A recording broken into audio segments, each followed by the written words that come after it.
So today we're going to talk about fearful, avoidant, need, and love with a twist because it's probably not exactly what you're thinking. But to me, it's something that's so important to explore because I think you need to know, what do you need in love? What do you give in love? Those things are important if you want a successful relationship. And so I've recently made a big discovery about myself that I was oblivious to. So, do you guys know the love languages? I'm sure most of you do. So, one of the love languages is acts of service. And that's always been at the bottom of my list, like number 4.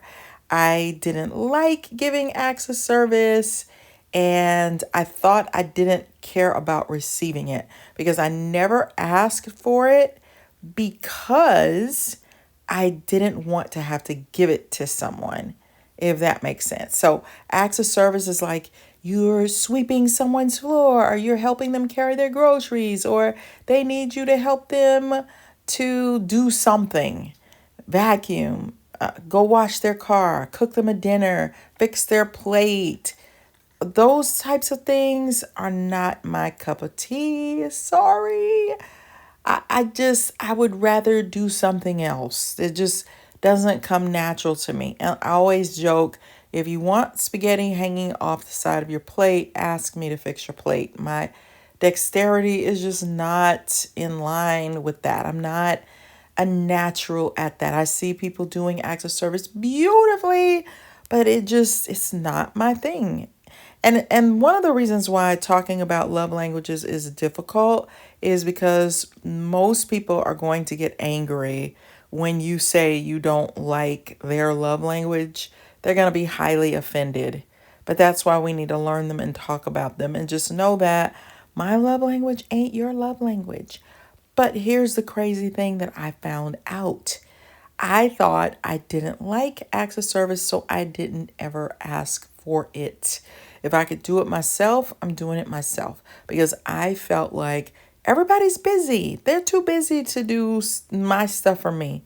I got to do my own stuff.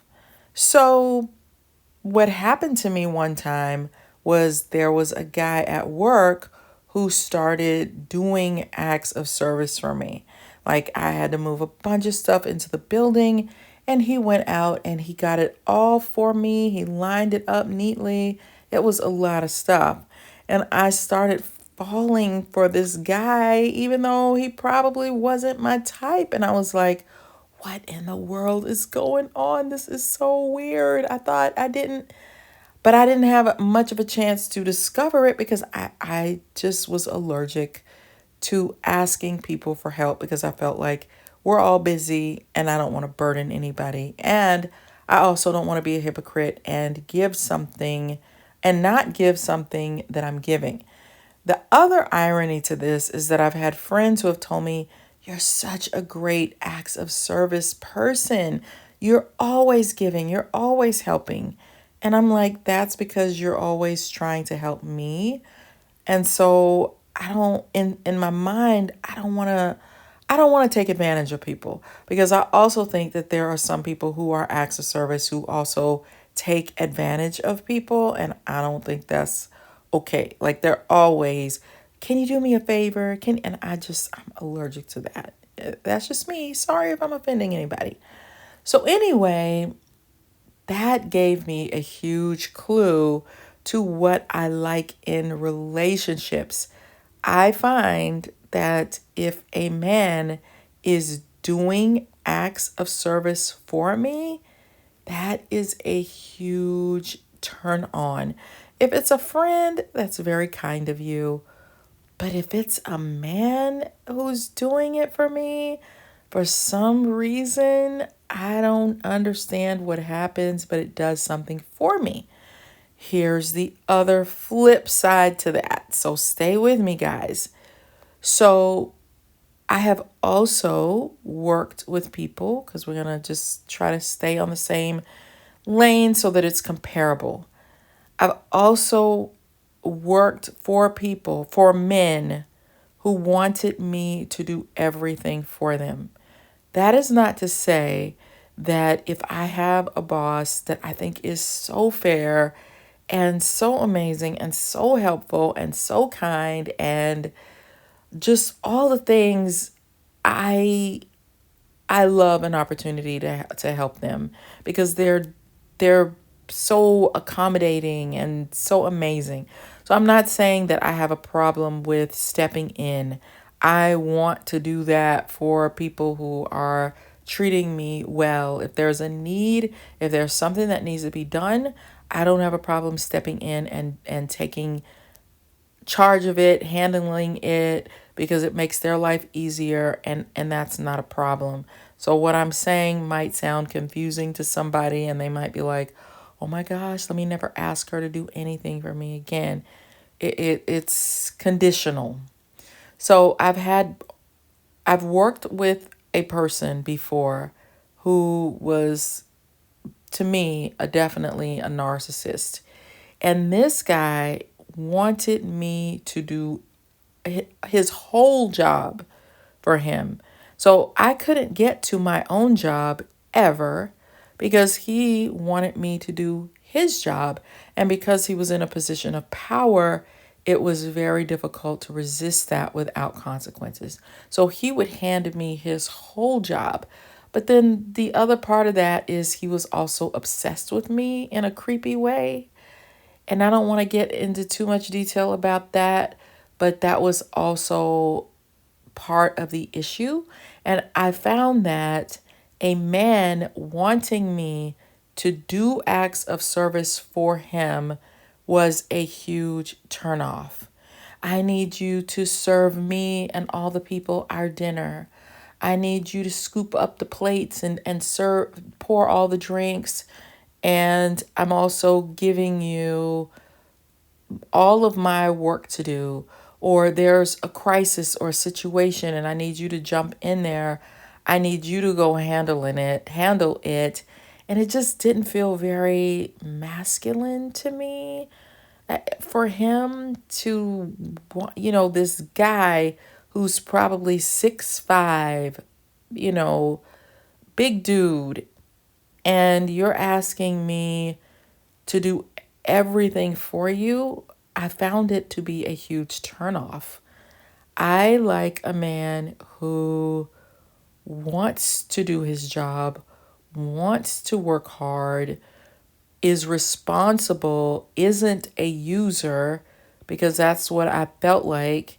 Like, this guy is a user, he can't do anything for himself. And even when people tell me about men that they work for who can't do anything for themselves, I'm not talking about when you expect someone to do their own job. That is a given. If your job description is bake cookies, then you need to be the one baking the cookies and not delegating it. I have a problem when there is a man, even if it's a boss, and he can't do any of his own job, like he can't do any of his job requirements. You have these certain job requirements. You're supposed to be taking charge of this area, but you're passing it off to somebody else because you don't want to deal with it, or you don't know what you're doing, or you just are turned on. Maybe they're turned on by having a woman to do certain jobs for them that I interpret as take charge masculine. That turns me off. And I don't know if I'm explaining it to the degree that I feel it, because I also don't want to offend anyone. And I'm not saying that I can never do anything for a man. I'm just telling you that it really, in relationship world, as a fearful avoidant, so I don't know if that has something to do with being a fearful avoidant attachment style, but I don't know if it makes me feel insecure. I don't know what it is. I'm just saying I don't like it. And it's also shocking to me how I feel about acts of service when I used to be almost allergic to it, probably because as a fearful avoidant, I grew up with a lot of people I felt like using my parents for acts of service. Come do this for me. Come do that for me. Come take care of this for me. Come help my kids. Come pay my bills. And I felt like those people never, ever, ever paid it back. And so, yeah, it might have a little something to do with my trauma now that we're talking about it, which I think if you're a fearful avoidant, something has happened to create that dynamic within yourself.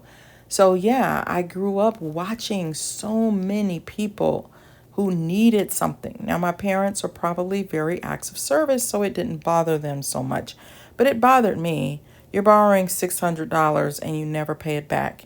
You don't give a Christmas card to somebody who has helped you tremendously. If they need help, you're not available. Just users. And so that's probably where it's coming from for me. So I've also been extremely turned on by men who do acts of service for me. And not to get into too much detail, but I once worked with another guy who would tell me, I'll do whatever you want me to do for you, but just don't do anything for me.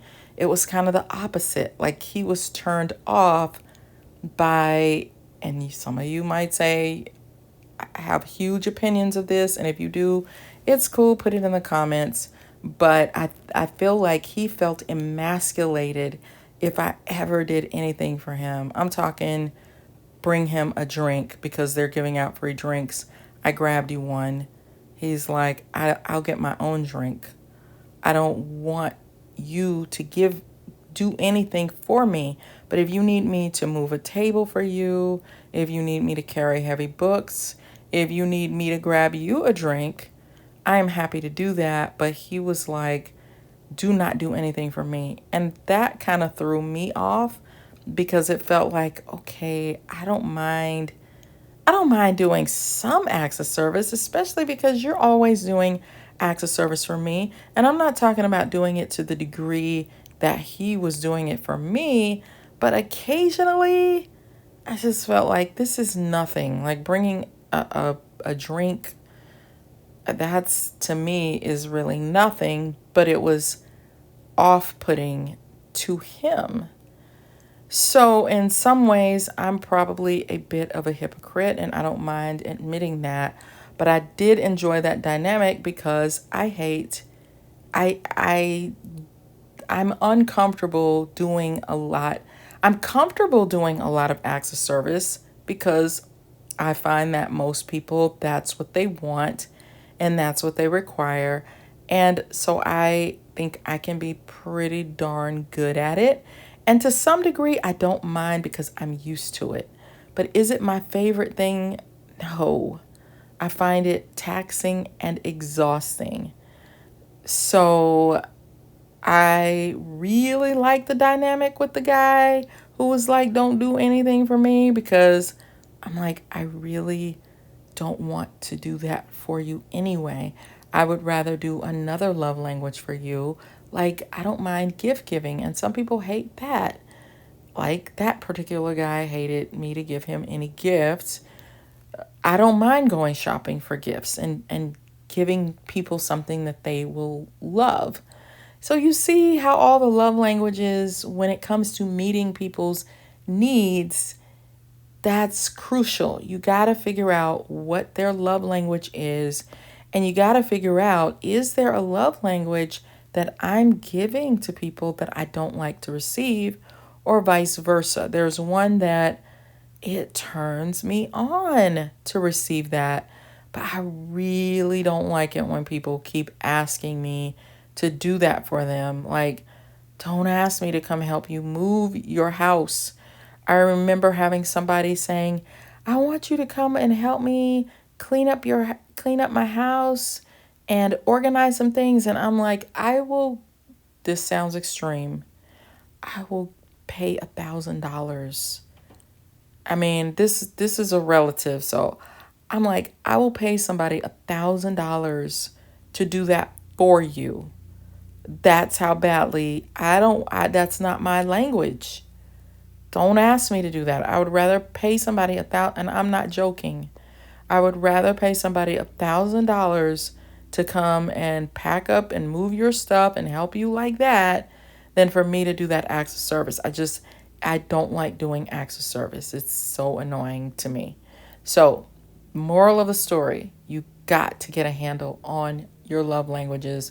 And I will probably make a note to myself to do one for you guys in case you don't understand them. You really, if you are in a romantic relationship with somebody, you have got to figure that out. So I'm curious to know your thoughts on this compelling relationship dynamic. When it comes to a man with a fearful avoidant attachment style, do you prefer one who expresses his care through acts of service, actively contributing to the relationship, or one who is more comfortable receiving acts of service, allowing you to nurture and support him?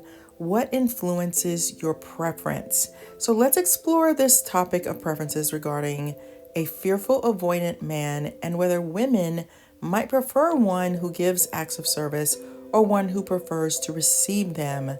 So let's talk about the argument for the fearful avoidant man who gives acts of service. So number one, demonstration of commitment. A fearful avoidant man who gives acts of service may express his commitment to the relationship through actions rather than words.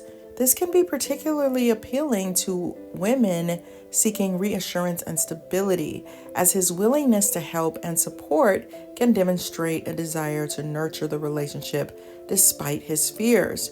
Number two, building trust. Acts of service can be a significant way to build trust. When a fearful avoidant man offers support, it can help reduce anxiety for his partner, as consistent actions can dictate reliability. This can create a safe space for both partners to explore their feelings and deepen their connection. 3. Encouraging emotional expression. By engaging in acts of service, the man may find it easier to express his emotions in a way that feels less threatening. This can help him navigate his fears and insecurities while also allowing his partner to feel cared for and valued. Now let's talk about the argument for the fearful avoidant man who prefers to receive acts of service. Number one, fostering intimacy. A fearful avoidant man who prefers to receive acts of service may open up avenues for deeper emotional intimacy.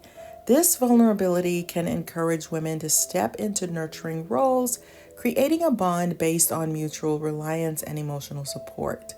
2. Validation of needs. When a man expresses a preference for receiving acts of service, it can signal a level of self-awareness about his emotional needs. Women may find this appealing as it shows he is willing to acknowledge his vulnerabilities, which can lead to a more authentic relationship dynamic. 3. Encouraging balance in giving and receiving. Relationships thrive on reciprocity. A fearful avoidant man who is open to receiving acts of service allows for a more balanced relationship dynamic where both partners can express love and support in ways that feel comfortable. This can help mitigate the fear of abandonment or rejection often associated with fearful avoidant attachment styles. So, in the context of a fearful avoidant man, the preference for either giving or receiving acts of service hinges on individual relationship dynamics and personal values. Some women may be drawn to the proactive nature of a man who offers support, appreciating the stability it brings. Others may prefer a partner who is open to receiving care, finding fulfillment in nurturing their partner's needs. Ultimately, effective communication and a willingness to understand each other's attachment styles can create a supportive environment where both partners can thrive. So, here are some examples of acts of service that illustrate the difference between a man who gives acts of service versus one who prefers to receive them. Number one, fixing his plate. He prepares and serves his own meals, or he might even prepare yours as a way of showing care. 2, household chores. he takes the initiative to clean the house, do the laundry, or take out the trash without being asked. 3, running errands. He offers to run errands for both of you. I'm laughing because I'm like, wow, this would be so nice. It makes it feel like, okay, is it that you just don't want to do anything? I don't know why that's making me laugh. It's not that. I'll explain in just a minute. So, he offers to run errands for both of you, such as grocery shopping or picking up dry cleaning. Number 4, planning dates. He takes the time to plan special outings or surprise dates, putting thought into into what you both would enjoy. You know how you start laughing and then you can't stop laughing? So let me stop the recording and then start back. So let's give some examples of acts of service when he prefers to receive. So number 1, encouraging self-care. He appreciates it when you suggest or facilitate activities that promote his well-being, like encouraging him to take breaks or pamper himself. 2, receiving emotional support. He values when you check in on him during tough times, offering your support and encouragement. 3, planning together. He appreciates when you take the initiative to plan dates or activities, allowing him to relax and enjoy the moment. 4, running errands together. He likes when you offer to accompany him on errands or help him with tasks he finds overwhelming. And 5, help with chores. He may prefer it when you take the lead on certain household tasks like organizing or cleaning while he contributes in other ways. So, turn-offs in relationships. And by the way, do you hear how that sounds? But anyway, turn-offs in relationships can vary widely from person to person, but here are some common turn-offs for women regarding both a fearful avoidant man who gives acts of service and one who prefers to receive them. So, turn-offs for a man who gives acts of service. Number 1, overbearing behavior. If he gives acts of service in a way that feels controlling or smothering, it could be a significant turn-off. Women may feel stifled rather than cared for.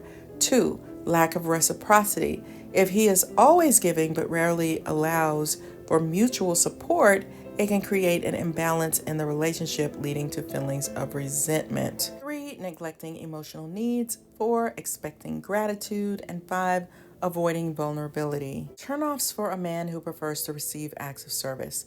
Number 1, dependency. 2, lack of initiative. 3, poor communication. 4, resentment for help.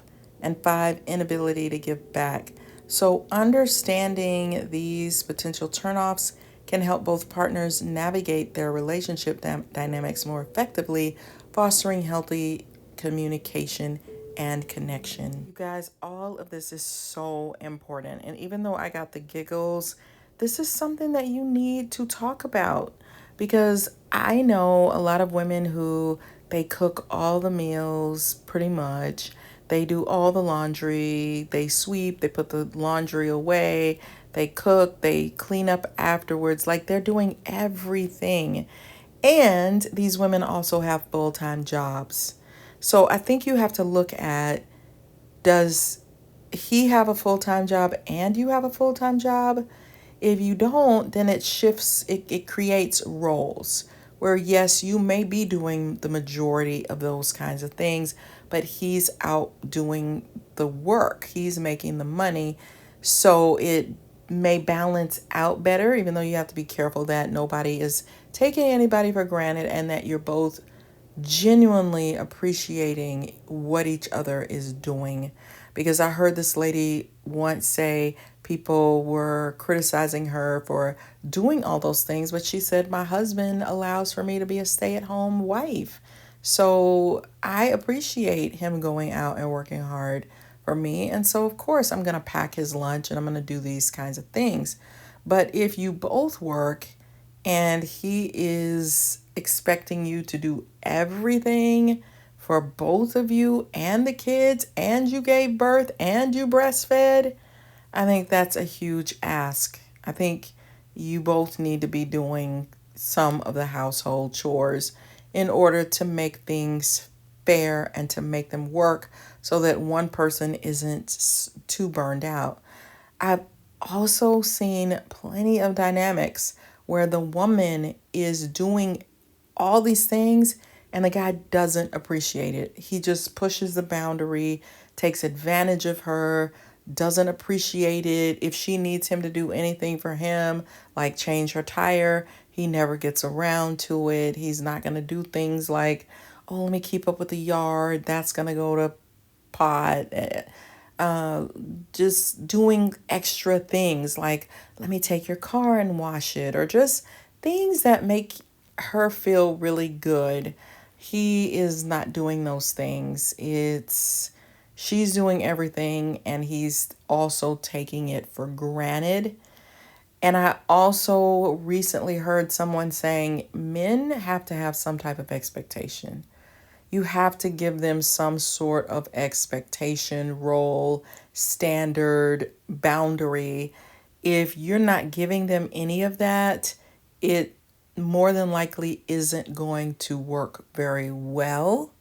And some people might want to argue with me about that. And if you do, put it in the comments. I will read it.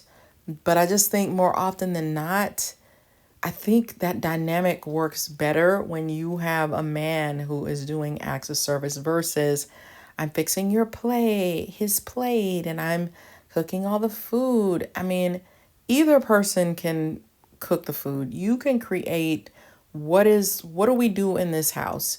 If you cook the food, am I going to wash the dishes afterwards? I've also seen dynamics where it's like when the woman cooks, she will be careful about, like, she won't use every pot, pan, utensil in the household. But then when her husband would occasionally cook, he would pick 15 different pans. Like, I'm making the sauce in this pan and I'm sauteing the onions in another one, and I'm using every cool gadget. And so he creates like 25 pots and pans for her to do. Whereas when she cooks, she usually has to clean it up herself. So I think whether you agree or prefer one thing over the other, I think this is a dynamic that could cause you to be very miserable in your marriage or in your relationship if you don't discuss it and figure out what is your pattern going to be in your household, and also remembering to appreciate what the person is doing for you. I also knew somebody who was in a marriage where the guy was doing acts of service, like he was cleaning up and he would do all the cooking, but he was an avoidant attachment style. So he wouldn't have any conversations with her. He didn't allow her to sit on the couch with him. He didn't, want to be in the room with her. And so, see, that's not okay either. So let's just put these kinds of things on the table and discuss them, and let me know in the comments. Like, do you feel frustrated if your man doesn't let you cook and do his laundry and fold them for him and do all of these things? Does the man typically appreciate that, or does he take it for granted? And then vice versa. What happens when you have a man who's like, no, I'm taking care of you. I'm making sure all of this stuff is being handled and taken care of. How do you show him that you love him and you care for him if he doesn't allow you to do anything ever for him? So let me know your thoughts in the comments. And has this caused you turbulence in your relationships? So this is why people start calling each other narcissists unfairly, which is why I wrote my book, The Workplace Narcissist, about a very sophisticated type of narcissist that people are very attracted to. And I also wrote Flip the Script on Love with a lot of different bits and pieces. I think it's an easy read because of the way it addresses a lot of different aspects of love to try to help you get to your optimal place in love and work through some of your dynamics. And one of the things that helps me as a fearful avoidant is to understand people's Myers-Briggs personality types. There's 16 distinct personality types, and they are awesome. So I think if you learn these, it will help you to be less confused about people and understand, why is this person so serious and this other person is so playful. It will help you so much. So check those out. They're by Tamara Hunter Zyon on Amazon. And I just want to take a moment to appreciate all of my subscribers on this channel, and for you rocking with me, for the comments that you make, for watching my videos, and for giving me feedback. It really helps me, and I just appreciate you guys so much. So thanks so much. Make sure you subscribe, because I don't want to break up with you. I want us to always be friends. So let's keep in touch by you subscribing, and I hope to see you on the next video. Bye.